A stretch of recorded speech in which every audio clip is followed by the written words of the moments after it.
empowered by it, that we might be inspired by it, because His Word is alive, it's powerful, it's sharper than any two-edged sword. It has the ability to penetrate soul and body and spirit. And so we just yield to the Spirit of God this morning. And we pray for His direction, guidance, His leading, that the words that I speak will be spirit and will be truth. Amen. So let's look at our topic. We're busy. I've been busy with the theme of renewed mind. This morning specifically, I'm going to speak about the renewed mind is the gateway to transformation. I think that one of the most important things we can understand is that our minds are vital in our way of living. I spoke in a previous series, I spoke about the fact that our minds are the architects of our life. If we don't realize how important it is, the things that we think upon, because they structure our thinking, they structure our actions, and that as a man thinketh, the Bible says, so is he. So it's so important to know that we have control over our minds. Because I always, as a young person, thought, well, I can't help if I think about these things. Until I realized, but my mind is my mind. I have to subject it. I can either direct it at the flesh, or I can direct it at the spirit. And last week we spoke about focusing on directing our minds on the Spirit, to be led by the Spirit of God, to allow our thoughts to be influenced by the Spirit of God, and to begin to align with God's purposes and plans by using our will to subdue and submit our minds to the things that are above. So this week, we're going to start with the fact that Romans 12 verse 2 says to us that we should renew our minds. That He says, be ye transformed by the renewing of your mind. So there's something you and I can do about the way we think. Some of us have stinking thinking. And as a result of that, it affects our lives. It affects the way we look at life. It affects our emotions and everything, because when we focus on the wrong things, when we put our minds into the wrong things, what it does, it will produce that fruit. It's like sowing seeds into a flower bed and then expecting something else will come up except that particular flower bed. I just want to ask, can we enlarge this in front here? I see it small on the screen. Excuse me. So it's important for each one of us to know that transformation is God's will. That the moment we get born again, our spirit man is in right relationship with God immediately. But now there must be a transformation that must take place. Our minds have to be renewed, because the moment I get saved, I become born again. I'm a new creation, but my mind is still the old mind. And it now has to be confronted with the life of Christ that now rules and reigns in me. I have to align myself with His will, with His purposes, and with His plans. And we're going to look over this teaching. Scriptures are Romans 12 verse 2, Romans 8 verse 5 and 6, and Ephesians 4 22 to 24. This is where I'm more or less going to touch on in this teaching today. So we must realize that salvation changes our position. The moment we become saved, we become new creations. We become new creatures. We are born from above. It's a new seed that now directs our life. But our minds have to align with that new a position that we have now taken in as sons of God. We are no longer sinners. We are now the righteousness of God in Christ. We have now a different perception. And if the enemy can keep you to become sin conscious all the time, to always think how bad you are, to always think that you're a sinner, to always plead for forgiveness when God has forgiven you, then what it does, it clouds your mind and your thinking so that you never grow into the full stature that Jesus Christ wants you to become, and that is that His life may fully become expressed through your life. Amen? So transformation changes your condition. It changes the way you think. It changes the way you act. Because now you have an understanding from a different perspective. The Apostle Paul prays, and I want to do a series on the prayers of Paul. The Apostle Paul prays, he says that the eyes of our understanding may be enlightened, that we might receive the spirit of wisdom and revelation in the knowledge of Him. That's the purpose of being reborn and having our minds renewed, that our eyes may be opened, our ears may be opened, so that we begin to live on the plane of the Spirit, that we begin to look at things through the perspective of the Spirit and not through the perspective of our carnal mind. So once we understand we have been born again, we are a new creation, we now have to receive the revelation of who we are, because that will determine how we look at life. It will determine whether we are positive. That will determine whether we are full of joy, peace, righteousness, those fruits of the Holy Spirit that are evidence that our minds are being transformed. Because many believers are in Christ. Well, all believers should be in Christ, and Christ in them, but many do not live that reality because of a wrong way of thinking. Transformation changes your condition. God's answer to the gap is not more effort, and that's the good news. You know, it's not about us trying our best to change. You cannot change yourself. You have to be changed through the inward working of the Holy Spirit in you, by yielding, not trying to make big efforts to change yourself, because you cannot change yourself. It's God that brings the transformation, but He needs you to align your thinking to the way that He thinks in your life. It's about renewal, not more effort, it's about renewal. Transformation is God's will, and it's not optional.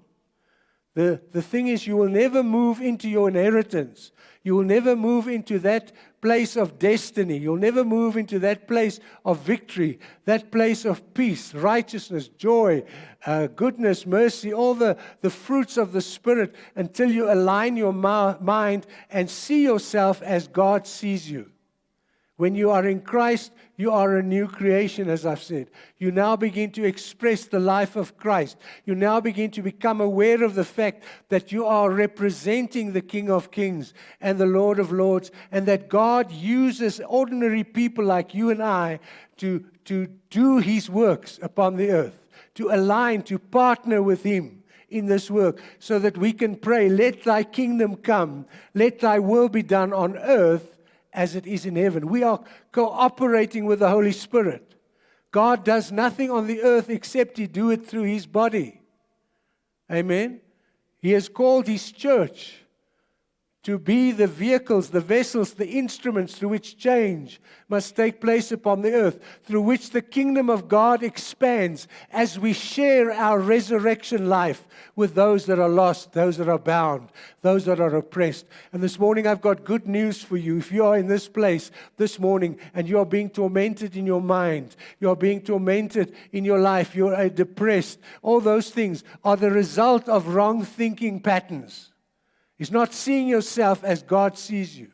And because you do not see yourself as God sees you, the enemy will supplant that reality of the Christ in you. He will supplant it with his lies and his deceptions, and always telling you you're no good and you won't amount to much, and you cannot do this and you cannot do that.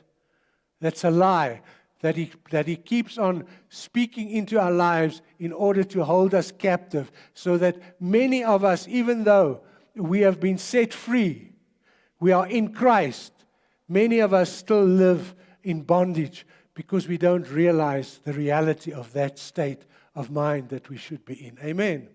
So the Romans 12 says, be transformed by the renewing of your mind.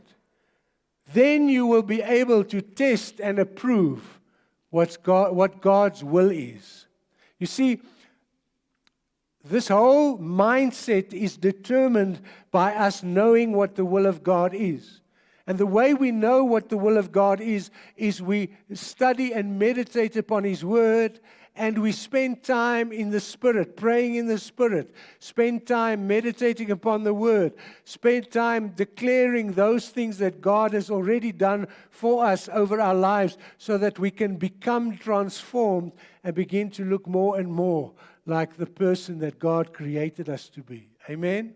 So the word transformed is the word metamorpho. It's the same word used for the transfiguration of Jesus. Remember, Jesus was completely transfigured. He received a resurrected body. He could appear from both realms. He became an interdimensional being. That before he had a physical body that was restricted to this earth, but then he became a spirit man that was able to just appear in the upper room, or appear where the disciples were together. He appeared in their room. The room was closed, and he appeared. Why? Because he became a multidimensional being. And in Christ this morning, we are multidimensional beings. We have the ability to not only live in this earth, but we are seated with Christ in heavenly places at the same time, because God's Spirit is within every believer, and all over the world, God is working by His Spirit through His body to direct us and guide us. But He needs us to get onto the same frequency. He needs us to begin to have His mind, to understand His purposes, His plans, so that we can be more effective in living this Christ life. Can you say amen to that? So that word is metamorpho. That's where the word metamorphosis comes from. We know when a butterfly changes from that. What do we call that? A caterpillar to a butterfly. It's a complete transformation. It's not the same thing anymore. It's completely different. Christ became somebody. He became metamorphosed. He became transfigured. He became a God that would appear just from one dimension to another, because there was a complete change that took place in His life. That same metamorphosis has to take place in our lives when we receive Christ. But if we don't realize that, then we allow ourselves to be stuck in our old sedentary type of life where we are under our circumstances all the time, instead of taking authority over our circumstances. And that's why Paul prays that with the eyes of our understanding should be enlightened. And I believe this morning, as the Word of God goes out, it will confront your wrong thinking patterns. It will confront the wrong perception that you have of yourself, and begin to help you to see who God says you are, so that you begin to live from that perspective, so that as you think in your heart, so are you. The fact is that Scripture doesn't mean, okay, as a man thinks in his heart, so is he, so that's it. The way you think, that's who you are, nothing can change. No, it means that your thoughts are the key for you to live abundant life. The thoughts are your key to have blessing and prosperity over your life. The thoughts are the way you begin to shape your future by aligning it with God's will and purpose that He reveals to us through His Word. Amen? So that's so important. It's like, it's deep inward change that expresses itself outwardly. God's will is not behavior modification. It's transformation. That's what God wills for us. That's the part that we have to align with, not to try and change ourselves, but to allow us to see ourselves as we are. If you see yourself as you are, who are you? The life you now live, you live by the faith of God who loved you and who gave His life for you.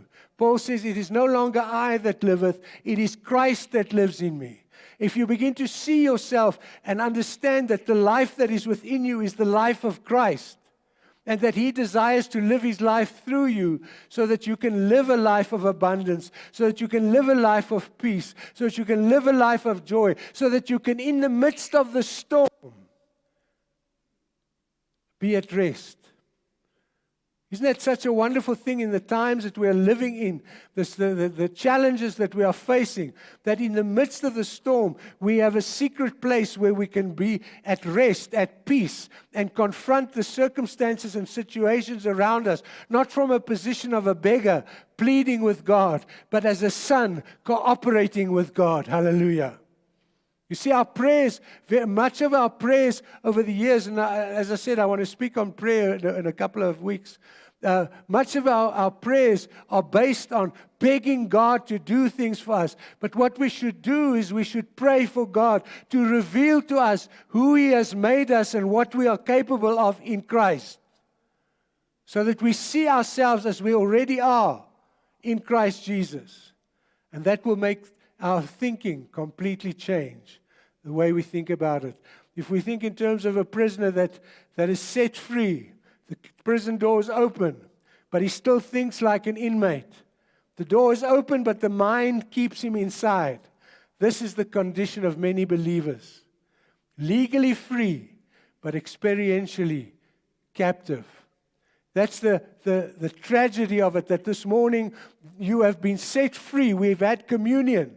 What is the purpose of having communion? It's so that you can understand and know what Christ has done for you, that He gave His blood to set you free from the power of sin. You're free. But many of us still live under condemnation, still live under inferiority, feel we cannot cope, we cannot manage, because the enemy has blinded us to the reality of the resurrection life that is within each one of us as born-again believers. And that's what God wants to reveal to us this morning. He wants to confront the strongholds in your mind that have been built up over many years through religion and through tradition and through lies and deception that the enemy has made you accept about yourself, and that is holding you captive, while God wants you to be transformed so that you look like the one that is in the mirror, and that is Jesus Christ. The unrenewed mind is the greatest limitation. This morning I cannot overemphasize the fact how important the way you think is, and how important it is for you to understand that you can direct your thoughts, that you can set your mind on the Spirit, that there are two directions your mind can go. They can either be carnally minded, or it can be spiritually minded. But the choice where we direct our thoughts is up to us. And as we begin to focus on those things that the Word of God says about us, then we will begin to see transformation take place, and we will become more and more Christ-like in our lifestyle. Amen? And that's what we strive for, to be like Him. I always quote the scripture that I heard of T.L. Osborne. His wife always said, Jesus came to show us the Father, and He came to show us us. So when we look at His life, we see a man that has renewed thinking, a man that thinks the way God enabled him to think. Jesus came, laid down His godliness, took up the form of man, and began to live on this earth under the anointing of the Holy Spirit. And did the mighty works that He did, not because He was supernatural, but because He was subject to the Spirit of God. He said, the words that I speak to you, they're not my own. They are the Father's. He said, the works that I do, they're not my own. They are the works that the Father does through me. What did He come to show us? He came to show us how to express Christ's life through us as human beings. He's our example. He's called us to represent Him, to continue the work that He began. by expressing the Christ life through us, making people be aware of the love of God, making people aware of the works of the Holy Spirit, making people aware that there is a God that loves us, and reconciling mankind to Himself. Because if we can express Him clearly and accurately, people will automatically be drawn to the Christ that is within us. And we will be able to introduce them to the Father through the Son, Jesus Christ, who lives through His body, hallelujah, on the earth. Amen? We need to get that revelation. We are not inferior beings. We are born again. We are spirit beings. We are new creations. The literal translation of that means that we are a new species of being that did not exist before when we become born again. When we are born again by the incorruptible seed of God that begins to grow in us as we abide in the vine and He abides in us. As we draw from that life force that comes from Almighty God. As we work under the anointing of the Holy Spirit. As we yield to the Spirit. As we set our minds upon Him daily. As we look at people through the eyes of Christ and see them with love and see them with compassion and see the desire of God to save and set every person free. For this purpose was the Son of God made manifest, to destroy the works of the devil, to break the strongholds in your mind and make you see yourself as God sees you and as He has created you. Hallelujah. The unrenewed mind is the greatest limitation. You must no longer live, Ephesians 4:17 says, as the Gentiles do. When he talks about transformation, he says, you must no longer live as the Gentiles do. You shouldn't be living that old, inferior way of life in the futility of their thinking. They are darkened in their understanding. You see, their minds have been captivated by the things of this earth, by the carnal mind. They have been captivated by the God of this world, by His way of thinking. But God, when He causes you to become born again, He causes your mind to become set free. But you have to apply the principles that we are teaching you here today so that you begin Christ-minded and begin to see transformation in your life as you allow God to appear more clearly through your life. Many of the battles believers face are not primarily spiritual attacks. They are unrenewed thoughts, patterns playing out in real life. The fallen mind is darkened in understanding, governed by the flesh, and resistant to God. You speak to unbelievers, and you see what their reaction is towards the gospel and so on. Because what they have seen is not the true representation of what Christ has come to do on the earth. And so what they do, their thinking is blocked. Their thinking is stuck because of religion, because of tradition, because of a wrong thinking pattern, because of narcissism, self-interest. They don't realize that God made us all the gifts are for the benefit of the body.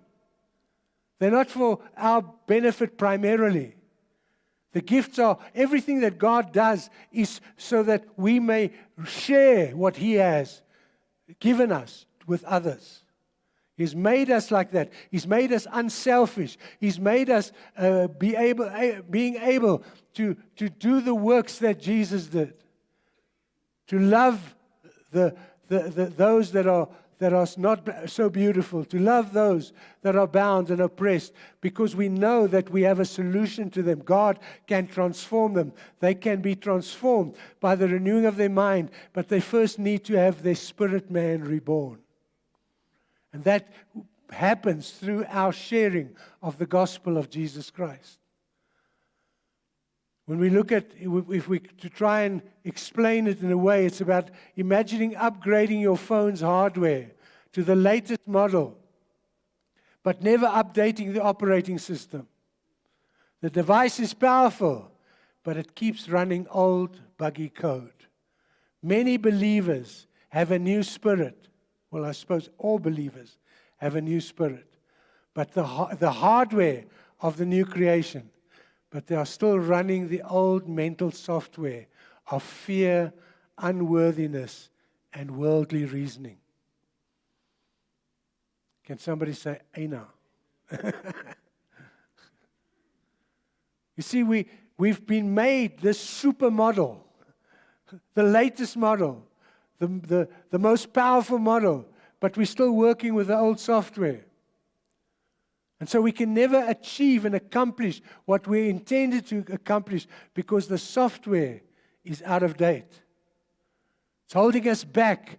It's limiting us. And if the enemy can keep those strongholds, and I'm going to speak in the next couple of weeks, I'm continuing with this series. I'm going to speak about that scripture that says, the weapons of our warfare are not carnal, but mighty through God. Therewith we take every thought captive and we subject it to the knowledge of God. We take, to pull down the strongholds of the enemy, we need to take our thoughts captive. We need to stop the way we think. We need to redirect our thought life. And one of the best ways to help us is to meditate upon the Word, is to spend time being still and focusing on the Spirit of God instead of focusing on all your problems. One of the reasons the enemy keeps us so busy and keeps us in mental torment all the time, because if that's all that's going on in our mind, he knows he can keep us in captivity.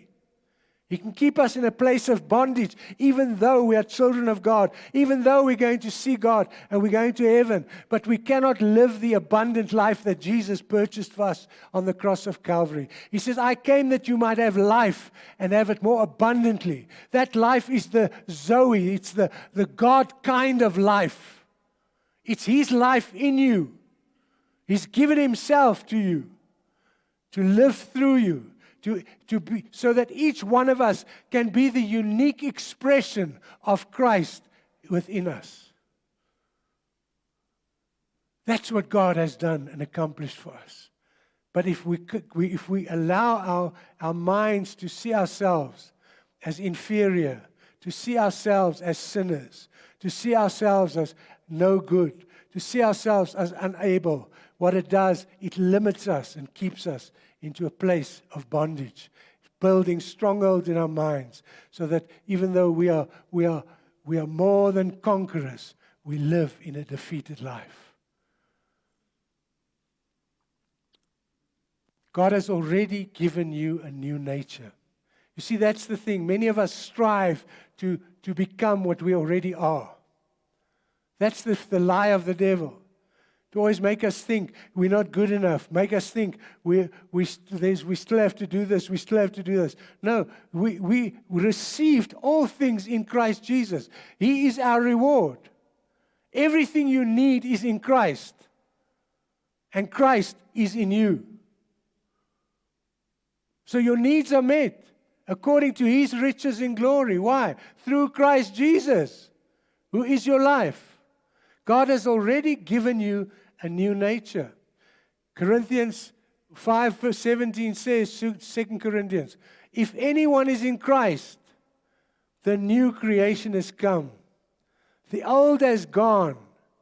The new is here. Hallelujah. The old has. You see, but the problem is many of us are still holding on to that old man, that former self. We cannot believe that God has delivered us from that ugly person, that He's translated us from the kingdom of darkness into the kingdom of His Son, that He has made us joint heirs with Him, that in Him we live and move and have our being. We need to become that reality conscious. We need to put our minds upon those things. We have to look through our lives through the perspective of the Holy Spirit. We have to see ourselves as we see Christ revealed to us in the Word. That's why He says, I pray that the eyes of your understanding may be enlightened, that you may receive the spirit of wisdom and revelation in the knowledge of Him. Because as you get to know Him, you know how to imitate Him. Amen? You cannot imitate somebody that you don't know. And so God wants us to see who we are. He wants to unfold to us the Christ life, who Christ is, how He acts, what He says, so that we can imitate, become His imitators. He says, be ye imitators of God. Paul says, be ye my imitators as I am of the Lord Jesus Christ. That's our pattern. That's how we should align. That's how we should see ourselves in order for us to live the resurrection life of Christ, or more accurately, allowing Him to live His resurrection life through us. God did not repair the old nature. He recreated you. The conflict in your life is not between who you are and who God wants you to be. It's between your new identity and your old thinking. You have to study, meditate upon who you are in Christ.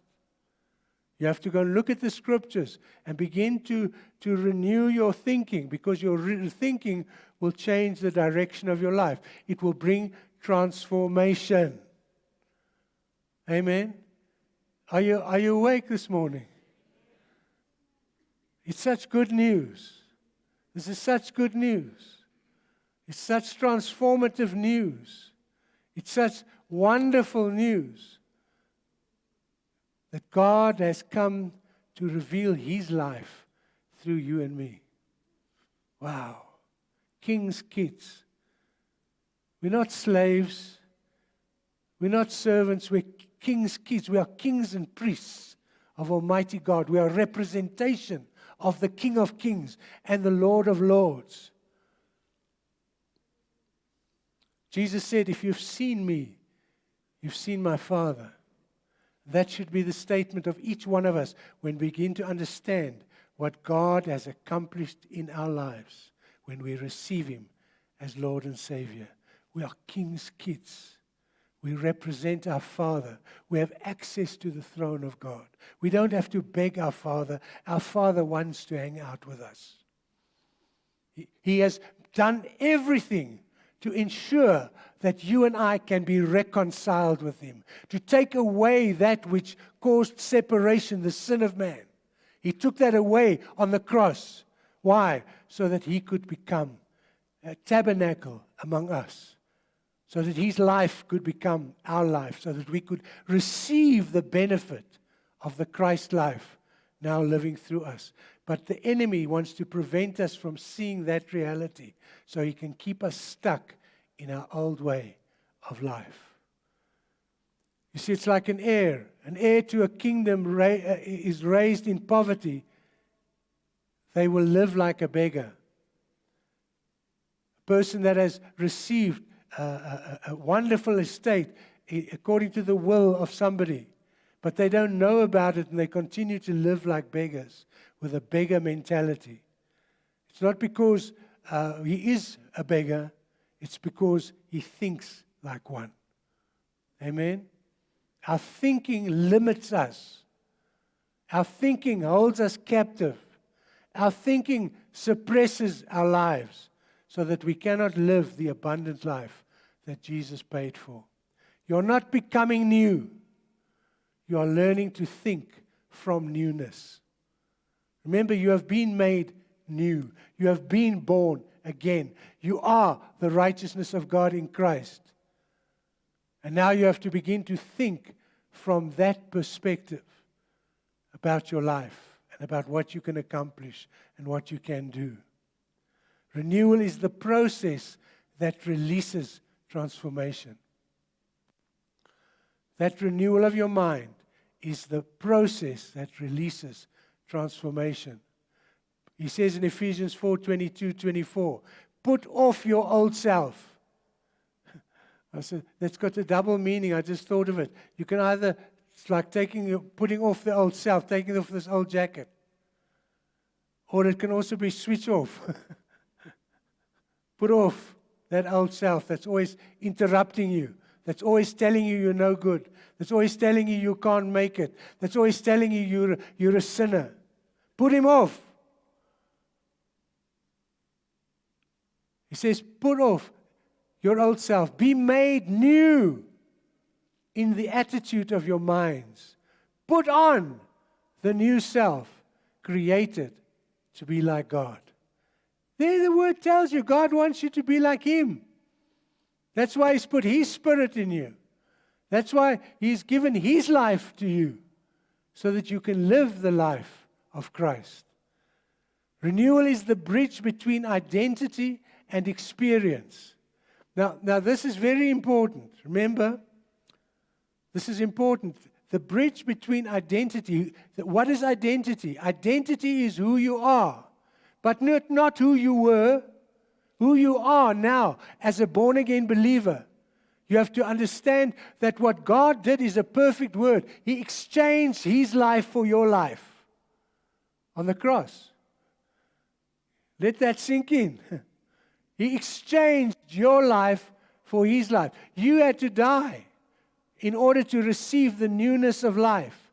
Now it's His life living through you. So everything you need is already in Him. Amen? I mean, the Bible says that in Him we live and move, have our being. We are the express. We've been made in the express image of Him. And so when we understand that is our identity, that's who we are, that's the reality, not what we think about ourselves, we begin to allow our lives to experience that abundant life. Amen.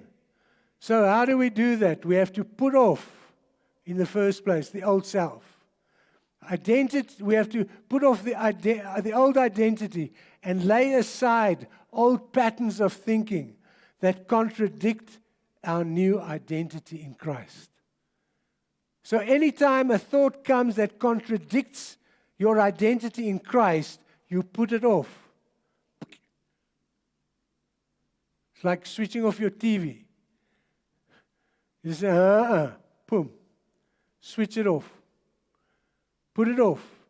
And then secondly, be renewed. So you first put it off. You have to take off the old thinking, and then you be renewed. And that is yield your mind actively to the Spirit and the Word. This is daily, deliberate cooperation. You have to begin to allow the Spirit of God to reveal you to yourself, to reveal who you are in Christ. And then you begin to deliberately think upon those things that are above. Think upon those things that are pure, those things that are holy, those things that are of a good report. You begin to think of those things, and you take your mind off the things that break you down, that discourage you, that cause you to become depressed or bound. It's a step of faith that you now do. You're now living the new life, not the old life. And then thirdly, you put on, you dress your mind in the truth of who God says you are. You come in agreement. And that is where renewal takes place. So you exchange your old stinking thinking and you replace it with thinking upon those things that are above, of thinking in line with what the Word of God says, meditating upon the Word, looking what God says, who you are, and exchanging the old thoughts for that new mind that is in Christ Jesus. 2 Corinthians 3:18 says to us, we all who with unveiled faces contemplate the Lord's glory are being transformed into His image with ever-increasing glory. Hallelujah. Can you say amen to that? I am being transformed into His image with ever-increasing glory. Hallelujah. Isn't that a good confession? I'm being transformed. I'm being transformed because His life is beginning as I yield to Him, as my thoughts become aligned with Him. I begin to align with the life of Christ that is within me. I begin to see myself in the mirror of the Word. I see the pattern for my life is Christ. And so I begin to bring my thoughts in alignment with what I see in the mirror of the Word. Make sense? So we all, who with unveiled faces contemplate the Lord's glory, are being transformed. It's a process of transformation into His image with ever-increasing glory. When you look into a mirror, you don't become the image. You align with what you see. And the Word is the mirror that God shows us, according to which we can align our lives. And we can align ourselves once we are in Christ, because it's His Spirit that enables us. The Word of God is your mirror. It shows you who you are in Christ. Renewal is the ongoing daily practice of agreeing with what you see in that mirror. Not what the devil shows you, not what your old man believes, but what the Word shows you. Not with what your past, your feelings, or the world tells you. Don't allow those things to hold you back from becoming all that you can become in Christ Jesus. You don't change your life by trying harder. You change it by thinking differently in truth. Can I say that again?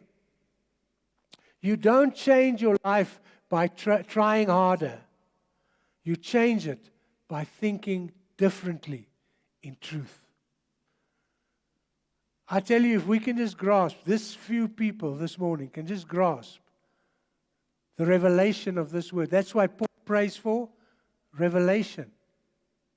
Revelation, not of just revelation, but revelation of Him. Why? Because in Him is the image that we need to copy, that we need to become, that we need to allow to become outwardly visible. Hallelujah. You don't change your life by trying harder. You change it by thinking differently in truth. So now there are many voices going on in our minds this morning. There are very voices. When you go to bed at night, what are the voices that are speaking to you? Do any of you experience that when you go to bed? You start going through the events of the day and the problems that you're facing and the things you have to confront tomorrow. And what does the enemy do? He paralyzes you with those thoughts that hold you captive so that you cannot grow into the image of who God wants you to be. You have to realize you have an enemy. And that's why you have to take your thoughts captive and you begin to direct, begin to focus in your late night. Push those thoughts aside and begin to speak to God. Begin to align yourself with God. Begin to open your spirit up and say, Lord, speak to me. He says, be still and know that I'm God. Quieten your thoughts and begin to allow the Holy Spirit to download to you who you are. Begin to confess, I am the righteousness of God in Christ. I thank you that the eyes of my understanding are being enlightened, that I might receive a spirit of revelation and wisdom in the knowledge of you. I pray that you fill me with the knowledge of your will in all spiritual wisdom and understanding, so that I can become more and more conformed to the image of Christ. Man, you're beautiful people. You must look in the mirror.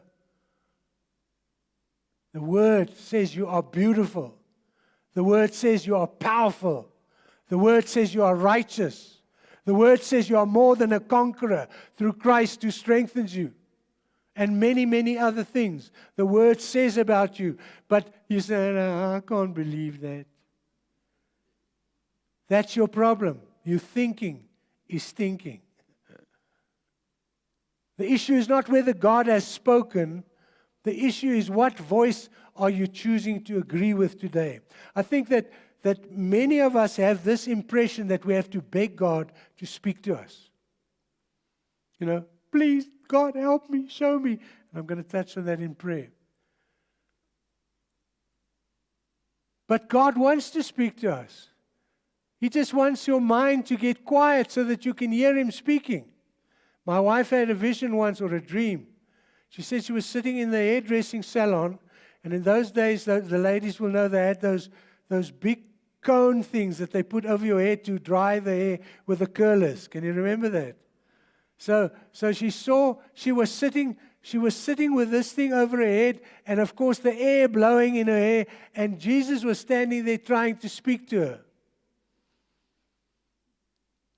And what the vision of obviously showed her is there's so many noises in your head that you cannot hear God speaking. He's speaking, but you can't hear Him because your mind is somewhere else. So God wants to get you to quieten your thoughts. Maybe at night, the last thing you get into bed, take a scripture, meditate upon it. Meditate on the prayers of Paul in Ephesians. Meditate upon them. Help me, God, not help me, God. Help me to renew my mind. Help me to receive revelation and wisdom in the knowledge of you, so that I may know you better, so that I may have the peace of God that passes all understanding ruling in my heart and in my mind, because my mind is set upon you. Amen. So the issue is not whether God has spoken. The issue is, what voice are you choosing to agree with today? What thought patterns have you tolerated that contradict what God's Word says about your identity and future? You see, we determine what we expose our minds to. Do we expose our minds to filth? Do we expose our mind to pornography? Do we expose our minds to fear? Do we expose our minds to doubt? Do we expose our minds to unbelief? It depends on where our mind is, where our life will go. And you might be saved and you might go to heaven. But the fact is, in this earth, you are living a defeated life. So what thought patterns have you tolerated that contradict what God's Word says about your identity and future? What practical handle will you take this week? Meditating on the Word, guarding your mind, yielding to the Spirit. You see, that's what we also have to do. We have to be constantly aware of what does the Spirit of God want to do through my life. What does God's Spirit want me to say to this colleague at work? So I'm not now living from my carnal mind. I'm beginning to focus my attention to what the Spirit of God is saying through me, so that I can become the vessel through which He can express Himself. It's a conscious choice. But He is already in you. If you've accepted Christ, you have the life of Christ. But your mind has not caught up to that reality, and that's holding you back. You need to meditate upon the Word. It's not you need to. If you want this abundant life, you have to discover who you are in Christ. And where do you discover that? In the Word. That's what it's there for. It's like unwrapping a Christmas present or a birthday present. Wow, what has God got in store for me? I didn't even know I've got this. I didn't know I can speak in tongues. I didn't know I can interpret tongues. I didn't know I can prophesy. I didn't know I can discern spirits. I didn't know I can manifest faith, miracles and healings. Wow! It's like opening a lucky packet, we used to call it in the old days. Our kids, we used to get so excited. They used to have those boxes with the lucky packets and little plastic rubbish toys and things in there. Man, the gifts that God has for you are everlasting gifts. But you need to unwrap it. And that's why the enemy will keep you from not meditating upon the Word, because he's scared you'll discover the wonderful mysteries of God.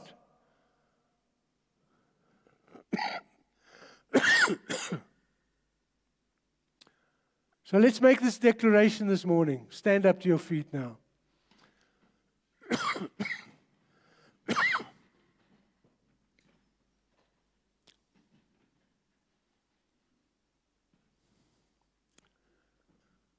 Let's look at this now and let's begin to say that after me.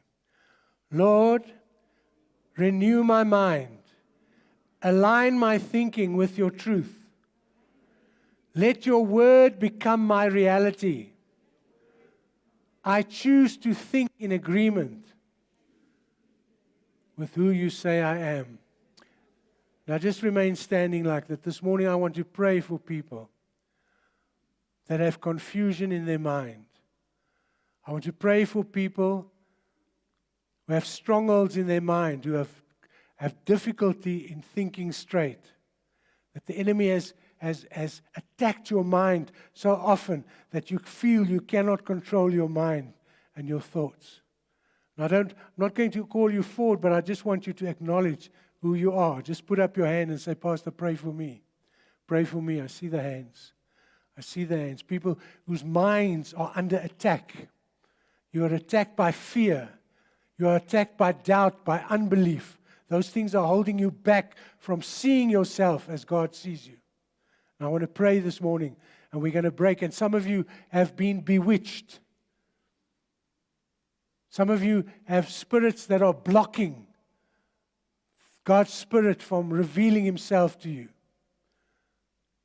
Blockages against your finances because of wrong thought patterns, because of poverty mentality. We are one of the part of the vision of the church is to destroy death, poverty, and destruction. And where it begins in the wrong way we think. So this morning I'm going to do a prayer for you, and I want you to agree with your faith. This morning we're going to ask God to break the strongholds. We're going to choose to take our thoughts captive and say, from today, I'm going to see myself as God sees me, not as the world sees me, or as the enemy tries to portray me. Let's pray.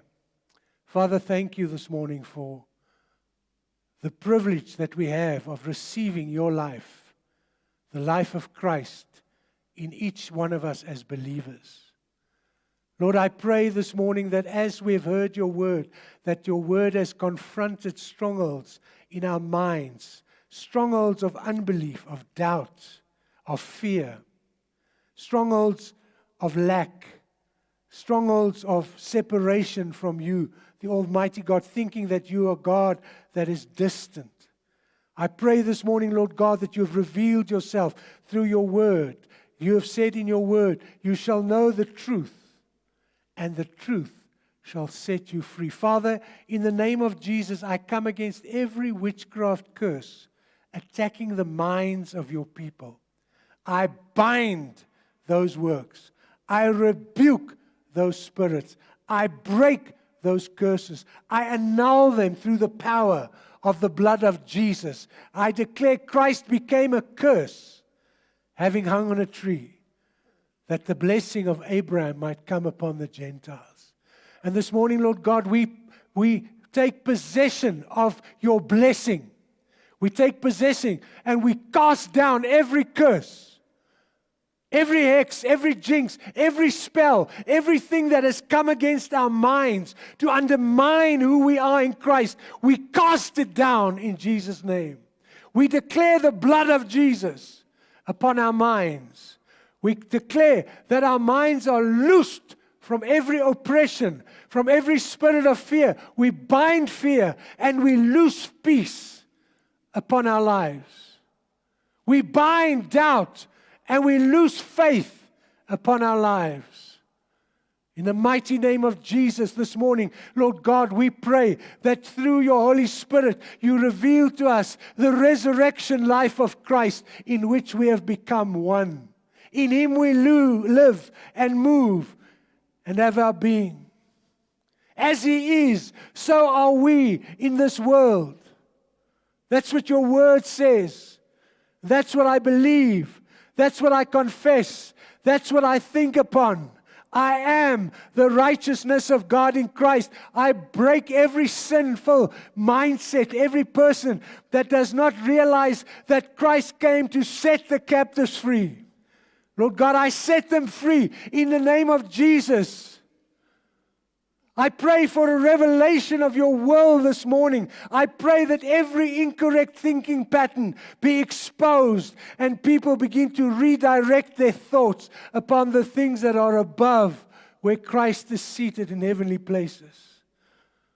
I thank you, Lord God, that the anointing of the Holy Spirit breaks yokes, breaks bands, breaks chains, breaks bonds. Right now, in the name of Jesus, I break the powers of addiction. People that think they cannot overcome these addictions to tablets, to drugs, to drinking. In the name of Jesus, I break those wrong thinking patterns. For this purpose was the Son of God made manifest, to destroy the works of the devil. I destroy every spirit of addiction.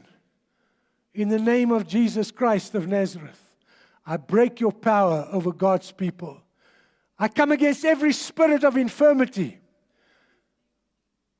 Jesus came so that we might be well. By His stripes we have been healed.